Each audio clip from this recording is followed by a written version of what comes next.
Yang terhormat Bapak-Bapak, Ibu-Ibu, salam Pancasila.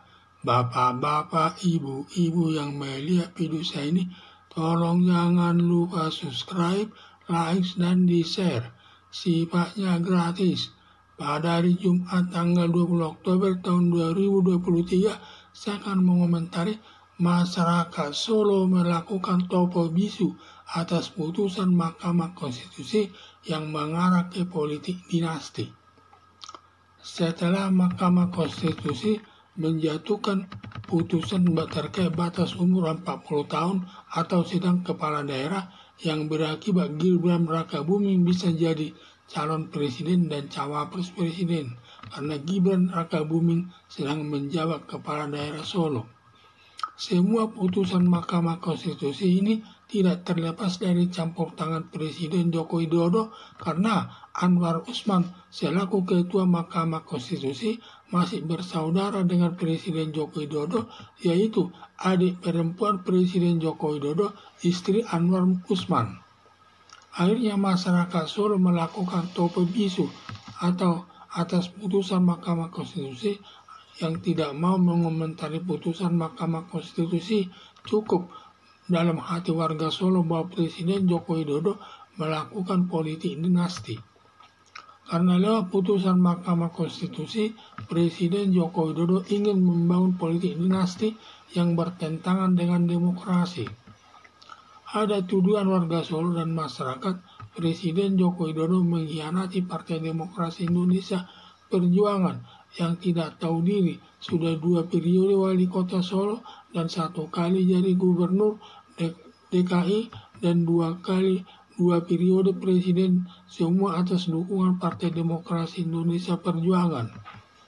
Sampai ada warga masyarakat merasa tertipu, menyatakan Presiden Joko Widodo haus kekuasaan sebelum purna tugas merencanakan membentuk politik dinasti lewat putusan Mahkamah Konstitusi yang memungkinkan Gibran Rakabuming dan Kaisang bisa menjadi presiden secara bergantian seterusnya sampai ke cucunya berdasarkan putusan Mahkamah Konstitusi. Diduga atas putusan Mahkamah Konstitusi, elektabilitas Presiden Joko Widodo bisa menurun karena masyarakat langkahnya menyimpang dari prinsip demokrasi. Sampai ada julukan kepada Mahkamah Konstitusi, dikatakan Denny Siregar sebagai Mahkamah Keluarga. Harapan saya janganlah negara Indonesia dibuat menuju membentuk kekuasaan dengan politik dinasti yang mirip dengan kerajaan, hanya keturunan raja yang bisa menjabat raja.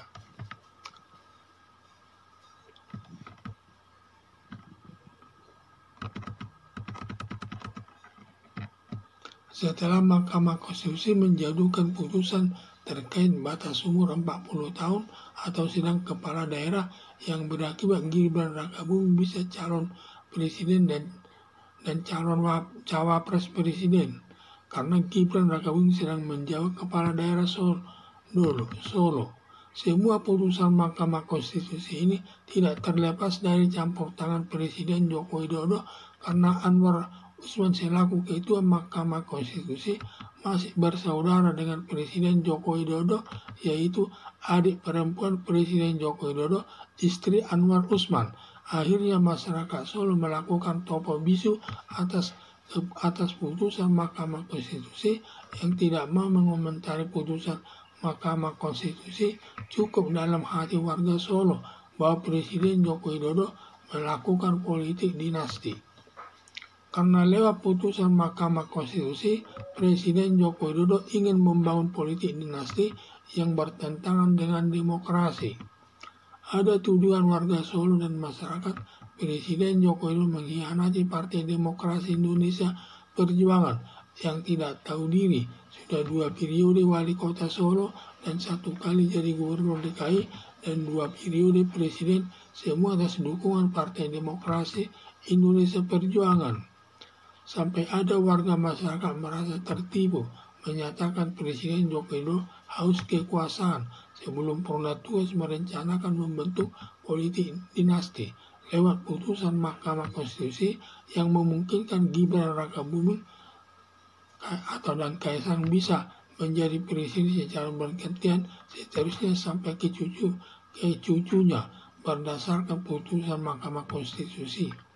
Diduga atas putusan Mahkamah Konstitusi, elektabilitas Presiden Joko Widodo bisa menurun karena masyarakat langkahnya menyimpang dari prinsip demokrasi. Sampai ada julukan kepada Mahkamah Konstitusi, dikatakan Denny Siregar sebagai Mahkamah Keluarga.